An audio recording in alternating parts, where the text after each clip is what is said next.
कुछ बातें, वैसे तो बुज़ुर्ग लोग हैं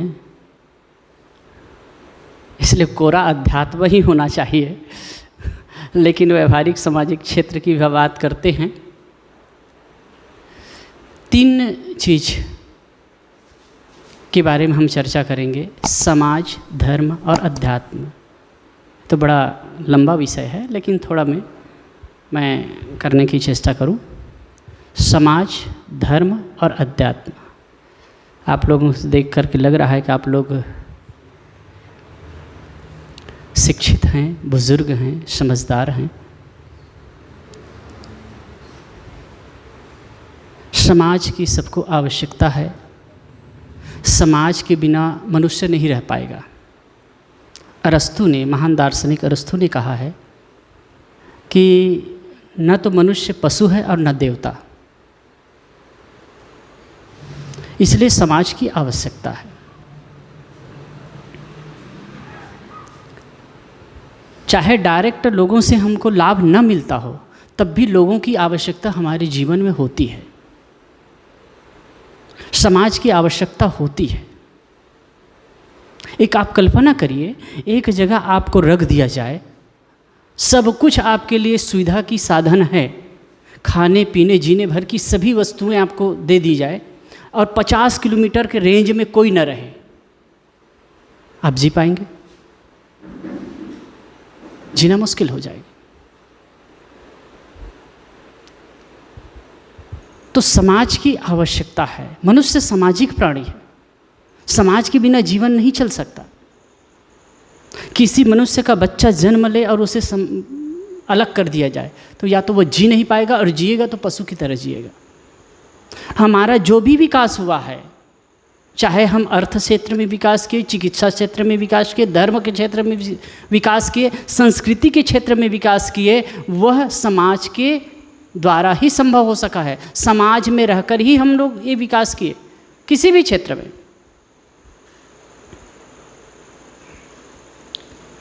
और चूँकि आप लोग उम्र वाले हैं, मैं और बहुत ज़्यादा उसमें और डीप में नहीं जाऊँगा, उम्र वाले हैं, इसलिए मैं कहना चाहूँगा कि समाज,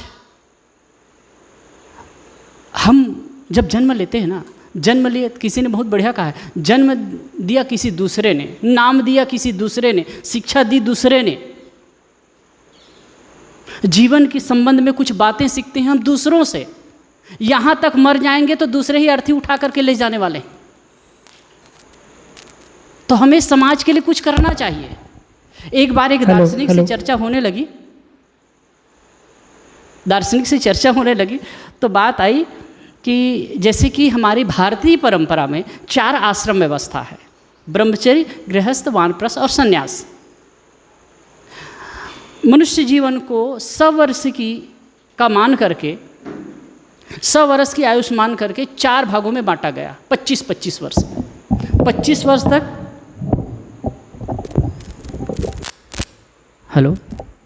25 वर्ष तक ब्रह्मचर्य का पालन, 25 से 50 तक के गृहस्थ जीवन और 50 से 75 तक वानप्रस्थ और उसके बाद संन्यास। मैं जहाँ तक समझता हूँ, दुनिया के इतिहास में इस ढंग से सुंदर मानव जीवन का चित्रण विभाग नहीं मिला।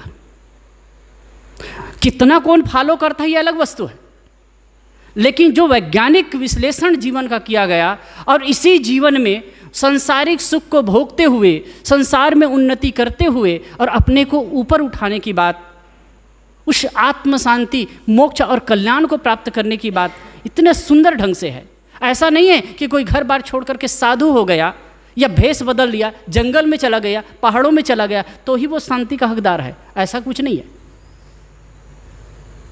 ये जो विचार है ना, लगता कितना अच्छा लगा, तो इस पर भी थोड़ी चर्चा कर दूं। खास बात मैं कहना चाहता हूं, जो बात मेरे मुंह से निकली कि ब्रह्मचर्य, गृहस्थ, वानप्रस्थ, संन्यास, तो क्या 25 वर्ष तक ब्रह्मचर्य का पालन पड़े, तो 25 वर्ष के पश्चात क्या है, 25 वर्ष तक के बच्चा पढ़ लिख करके शारीरिक रूप से पुष्ट होता है, मानसिक रूप से पुष्ट होता है, समर्थ होता है, और वो एक परिवार को चलाने में समर्थ होता है, एक जिम्मेदारी उठाने लायक होता है, तो कहेगा उसकी शादी कर देनी चाहिए।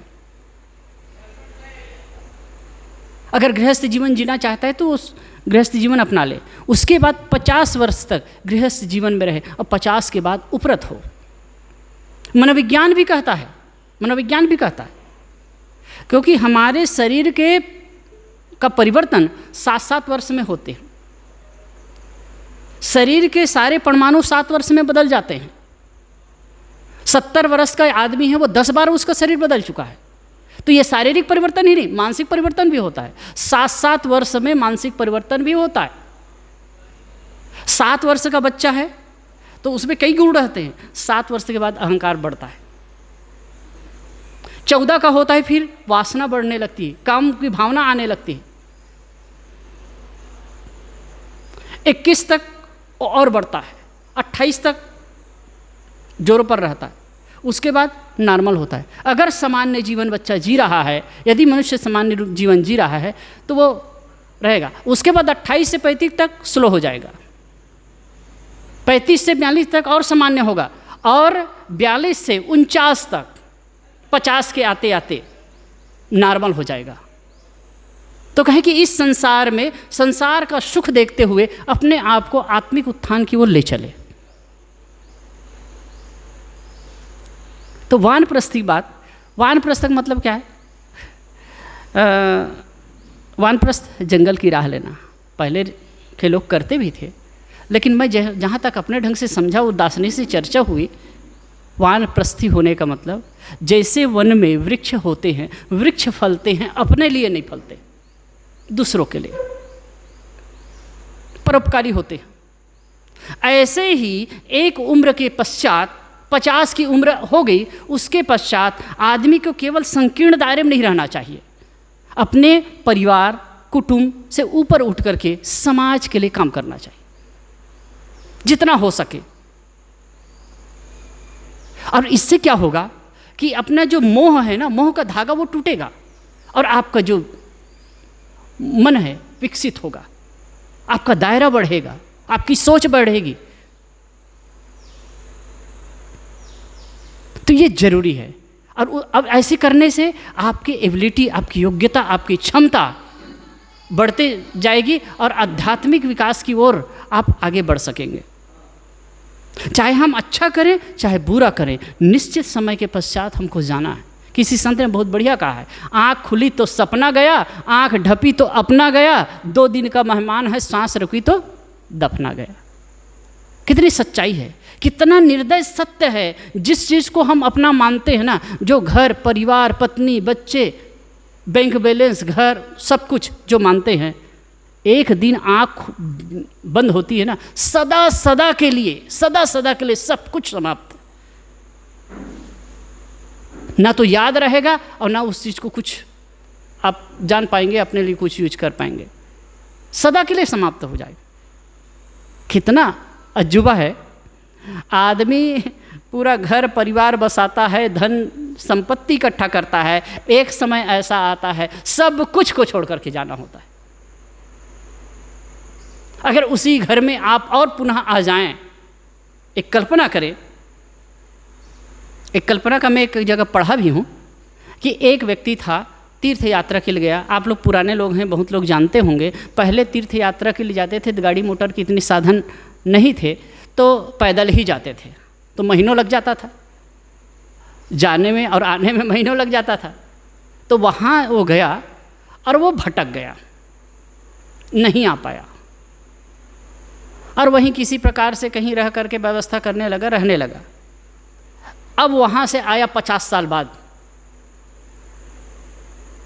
50 साल बाद आया, और उसकी उम्र 100 से अधिक, कोई आदमी है 100 से अधिक जीते हैं। वैसे हमारे पुराणों में चर्चा है हजारों साल की बात, ये केवल भावना की बात, कल्पना की बात है। वास्तव में देखें तो जीवम सरदम सतम और सरदास सतम, ये 2 तरह की बातें आई है। 100 वर्ष या 100 से कुछ अधिक। अभी कोई श्रद्धानंद है, श्रद्धानंद जी ठीक है ना, बनारस के, वो 126 वर्ष उनकी उम्र चल रही है। तो ऐसे कुछ लोग होते हैं। तो ऐसे ही वो व्यक्ति रहा होगा, उसकी उम्र बहुत हुई, 50 वर्ष के बाद उसके दिमाग में आया कि चलो मैं अपने घर जाऊं। गया, एक तो पहली बात तो वो समझ नहीं पा रहा था क्योंकि बहुत चेंज हो गया था 50 वर्ष में, लेकिन किसी तरह से पूछते पाछते वो पहुंचा घर तक।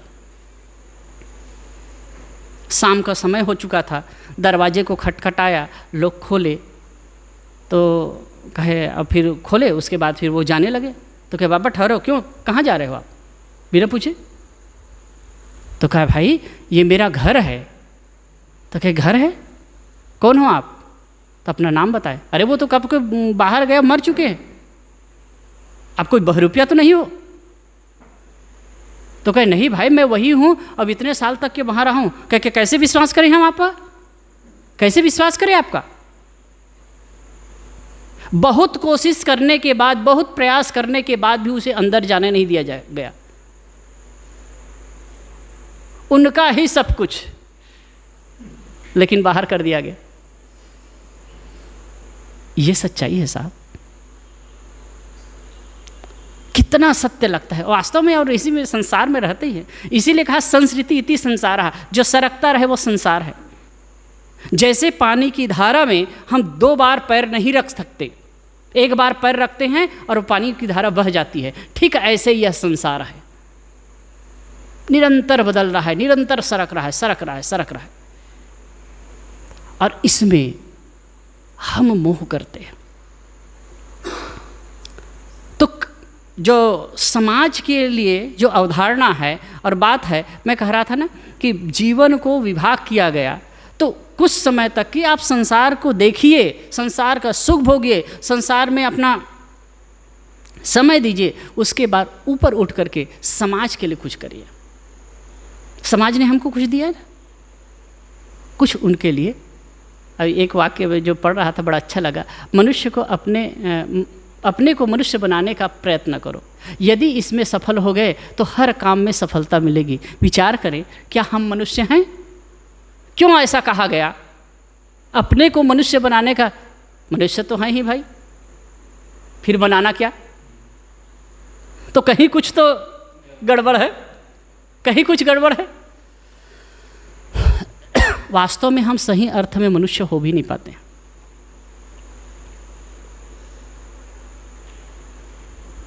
आदमी के अंदर अगर आदमियत ना आए तो आदमी नहीं है। मनुष्य के अंदर अगर मनुष्यता ना आए तो मनुष्य नहीं है। इंसान के अगर इंसानियत ना आए तो इंसान नहीं है। समाज को वैसे एक बात और कही जाती है, समाज उत्थान की बात। समाज उत्थान नहीं, व्यक्ति उत्थान की बात होनी चाहिए। व्यक्ति मिलकर के समाज अपने आप में कोई वस्तु नहीं है, समाज अपने आप में कोई वस्तु नहीं है। व्यक्ति मिलकर के समाज का निर्माण करते हैं। अगर व्यक्ति का सुधार होता है तो समाज का सुधार संभव है। और हम जिस भी समाज, संस्था, सोसाइटी से जुड़ते हैं ना, वहाँ एकता है। अब एकता भी कैसे होगी साहब? जब निस्वार्थता आएगी तब। 2-3 चीज।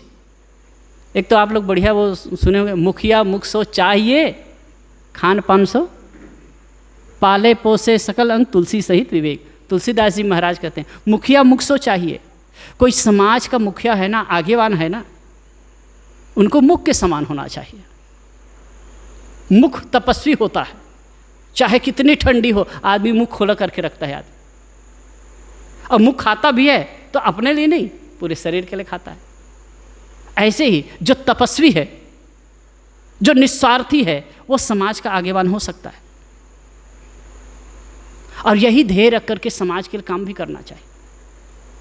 स्वार्थी आदमी, मैं तो जहां तक समझता हूं ना, स्वार्थी, अहंकारी और कपटी आदमी कभी भी समाज का लाभ नहीं कर सकते। रावण की बात देखें, रावण कहता है टूट सकता हूं, झुक नहीं सकता। क्या हुआ?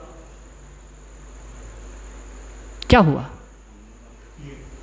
पूरा सब कुछ नाश कर मार डाला। दुर्योधन कहता था कि मैं बिना युद्ध के सुई के अग्रभाग के बराबर जमन नहीं दे सकता। क्या हुआ? कई बार होता है कि अपने को झुक करके समाज के लिए कुछ करना होता है। तो पहली बात है समाज। मनुष्य सामाजिक प्राणी है, समाज में रह कर के हमको सब कुछ प्राप्त होता है, तो हमें भी चाहिए कि हम समाज के लिए कुछ करें, जो बन सकता है, तन से, मन से, धन से, जो कुछ भी हो सकता है करें। हमारी सोच सकारात्मक हो, सहज हो, पॉजिटिव हो समाज के लिए, और जो उत्थान कर सके। क्योंकि जब हमारा मन का दायरा बढ़ता है ना, मन का दायरा बढ़ता है ना, तो वही हमारे लिए पूजा बन जाती है। कई बार आप लोग सुने होंगे, पीछे बात कर रहे हैं तो मतलब बात ना करें, आवाज़ आ रही है।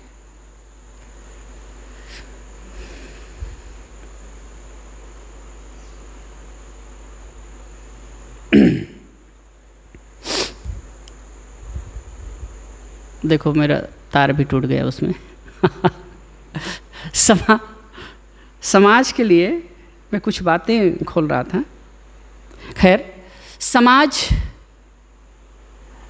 के लिए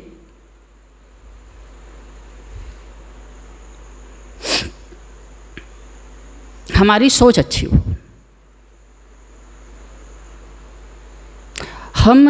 हमको समाज से कुछ मिला है तो हमें भी समाज को कुछ देना चाहिए। हाँ, बात आई। आप लोग भक्ति के संदर्भ में बात सुने होंगे।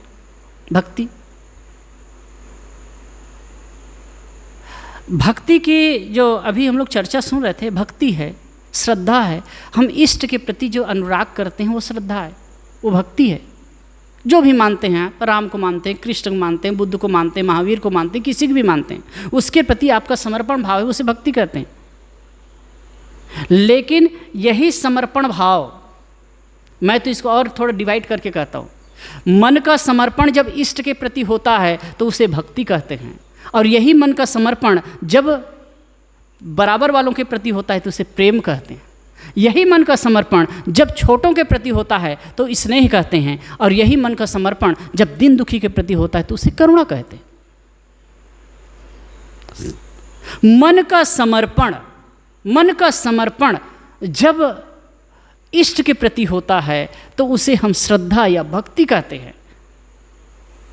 जब सीमित दायरे से ऊपर उठ करके हम बढ़ते हैं ना, तो वही दायरा बढ़ता जाता है, वही भक्ति में, प्रेम में, करुणा में, स्नेह में बढ़ता है। अब ये जितना जितना व्यापक होता जाएगा उतना उतना आदमी का विकास होता जाएगा, उतना उतना वो फैलता जाएगा। कोई आदमी कहता है ना, अपने लिए रोता है, अपने परिवार के लिए रोता है, अपने कुटुंब के लिए रोता है, अपने समाज के लिए रोता है। लेकिन कोई कोई ऐसे सुग्य जीव होते हैं जो पूरी दुनिया के लिए रोते हैं। कबीर साहब ने कहा एक जगह, मैं रोऊं या जगत को मोको रोवे न कोई। जगत के लिए कौन रोता है? अपने लिए फुर्सत नहीं आदमी को।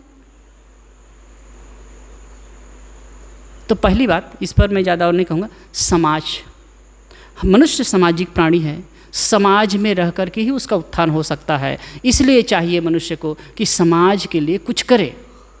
और जहाँ तक आप लोग उम्र वाले हैं, इसलिए मैं इसको और ज़्यादा ना बढ़ा करके कहूँगा कि जैसे वानप्रस्थी होते हैं, वानप्रस्थ की जो चर्चा है भारतीय परंपरा में, तो जंगल का रास्ता नहीं, जैसे वृक्ष और वनस्पति फलते हैं अपने लिए नहीं दूसरों के लिए, ऐसे एक उम्र के पश्चात हमारा जीवन दूसरों के लिए होना चाहिए। हम यथासंभव जो कुछ बन सके दूसरों के लिए काम करते चलें। अगर ऐसा करेंगे ना तो आपके जीवन की सार्थकता है, और मन इतना हल्का होता जाएगा, मोह टूटता जाएगा, और एक प्रकार से आपका मानसिक विकास होगा, आपका आध्यात्मिक विकास होगा। दूसरी बात है धर्म। धर्म की बात जैसे करते हैं होता है, बात आती है हिंदू धर्म, जैन धर्म, बौद्ध धर्म, ईसाई धर्म, यहूदी धर्म। ये सब धर्म नहीं है साहब, ये सब मजहब है, एक पंथ है, धर्म नहीं है। ये धर्म शाश्वत और सनातन है। धर्म सनातन है, लेकिन सनातन मतलब ये जो भारतीय परंपरा में चल रहा है वही सनातन नहीं। धर्म अगर हम एक अर्थ में कहें ना एक शब्द में कहें, अपने में संयम और दूसरों के साथ अच्छा व्यवहार, शील का व्यवहार, यही धर्म है। वैसे कहा गया धार्यति लोका इति स धर्मा, जिसको जो लोक को धारण करे वो धर्म है। धर्म क्या है? और मैंने कहा अपने में संयम और दूसरों के साथ शील का व्यवहार धर्म है। यदि मैं अपने में संयम करता हूँ, यदि अपने में हम संयम कर सकेंगे तो दूसरों के साथ अच्छा व्यवहार करेंगे, दूसरों के साथ अच्छा व्यवहार कर सकते हैं। क्रोध में, अपने क्रोध में संयम करेंगे तो दूसरे के साथ क्षमा का व्यवहार कर सकते हैं। ध्यान दीजिए, बहुत छोटी छोटी कड़ी है लेकिन बहुत महत्वपूर्ण है। अपने में संयम करेंगे, अपने क्रोध में संयम करेंगे तो दूसरे के साथ हम क्षमा का व्यवहार कर सकते हैं। अपने लोभ में संयम करेंगे तो दूसरे के साथ उदारता का व्यवहार कर सकते हैं। अपने वासना में संयम करेंगे तो दूसरे के साथ शील का व्यवहार कर सकते हैं। यही संयम ही धर्म है और कुछ नहीं। अपने में अगर संयम हो गया तो हम दूसरे के साथ अच्छा व्यवहार कर सकते हैं। एक विचारक ने, एक लेखक ने बहुत बढ़िया कहा है, धर्म न हिंदू बौद्ध है, धर्म न मुस्लिम जैन, धर्म चित्त की शुद्धता, धर्म शांति सुख चैन, धर्म न तर्क वितर्क है, धर्म न वाद विवाद, विरज विमल चैतन्य का धर्म पुनीत प्रसाद, धर्म न मंदिर में मिले, धर्म न हाट बिकाए, धर्म न ग्रंथों में मिले, जो धारे सो पाए, संप्रदाय न धर्म है, धर्म न बने दीवार, धर्म सिखाए एकता, धर्म सिखाए प्यार, धर्म सदृश न कवच है, धर्म सदृश न ढाल, धर्म पालकों की सदा धर्म करे प्रतिपाल। यह है धर्म। अपने में संयम, अपने में संयम। और जो कुछ भी हम करते हैं ना, जो भी अनुष्ठान करते हैं, पूजा पद्धति है हमारी, या टोपी तिलक ये वो करते हैं, ये बाह्य रूप है, ये बाह्य रूप है, वो धर्म नहीं है। ये तो हम परंपरागत जिसको मानते हैं उसको कर रहे हैं, परपाटी चली आ रही है। अगर कहीं वो धर्म होता तो माला पहनने वाला, तिलक लगाने वाला, टोपी पहनने वाला गलत नहीं करता। ये बाह्य प्रतीक है। वास्तव में धर्मस्य तत्त्वम निहितम गुहायाम कहा गया। धर्मस्य तत्त्वम निहितम गुहायाम महाजनो एन गता सपंथा। धर्म का तत्व तो अंदर छुपा हुआ है। एक बार महात्मा गांधी से पूछा गया तो उन्होंने कहा था कि हृदय की आवाज़, अंतर की आवाज़ सुनना, और अंतर की आवाज़ ही धर्म है। सबके अंदर वो परमात्मा बैठा हुआ है और वो अंदर से आवाज़ करता है। कहते हैं ना, बीड़ी पीता है आदमी तो फिर अंदर के परमात्मा कहता है कि क्या लाया रहे, तो फूल से उड़ा देता है। अभी हम लोग ट्रेन में आ रहे थे तो 2-4 लड़के बैठे थे, तंबाकू खाया, एकदम पिच थूकने लगते थे। तो क्या कर रहे हो तुम लोग?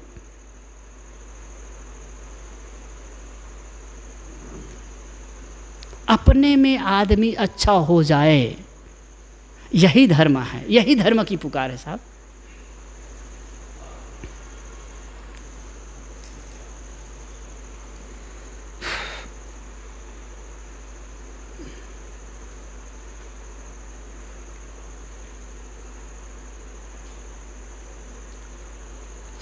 तीसरी बात थोड़ी करके मैं विराम लूं, अध्यात्म।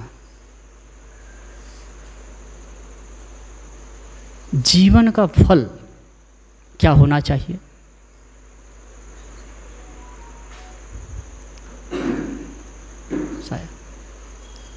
जीवन का फल क्या होना चाहिए? मैंने पहले भी कहा, धीरे धीरे धीरे करके हमारा जीवन बीतता जाता है, बीत रहा है, आप चाहें या ना चाहें। बोलिए सद्गुरुदेव की जय। साहब